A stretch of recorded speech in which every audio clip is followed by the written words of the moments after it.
салом як хабар.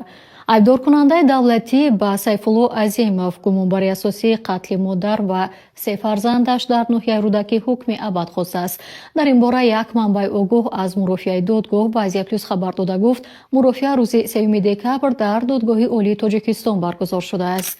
айбдоршавандагон Сайфулло Азимови 32 сола ва Нуъмон Саидови 16 сола мебошанд, аммо мурофиаи онҳо ҷудогона баргузор шудааст. Дар мурофиаи қаблӣ ноболиғ гуфта буд, ки ҳар ду қабл аз даст ба куштор задан доруи матҳушкунанда истифода карданд.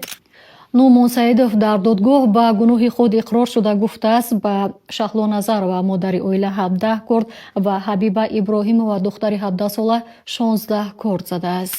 Сайфулло Азимов ба куштори Ҳамида ва Шараф, фарзандони ин зан, гунаҳгор дониста мешавад, аммо маълум нест, ки ӯ ҳангоми мурофиаи додгоҳӣ чӣ изҳорот додааст. Ёдовар мешавем, ки ҳодисаи куштори ин зан бо се фарзанди ноболиғаш дар деҳаи Дарёбоди ноҳияи Рӯдакӣ шаби 5 ва 6 сентябр сар зад ва рӯзи 8 сентябр расонавӣ шуд. аз Зедмобайл миллионро гирборди асосии 1 миллион сомонӣ ҳар моҳ то 20 000 сомонӣ бурд мешавад. Бо 3,5 сомонӣ айди рамзро бихар ва иштирокчии бозӣ бурднок шав. Зедмобайл аз 100 то миллион як қадам роҳ аст. Хабарҳои бештар дар телеграм канали Азия Плюс.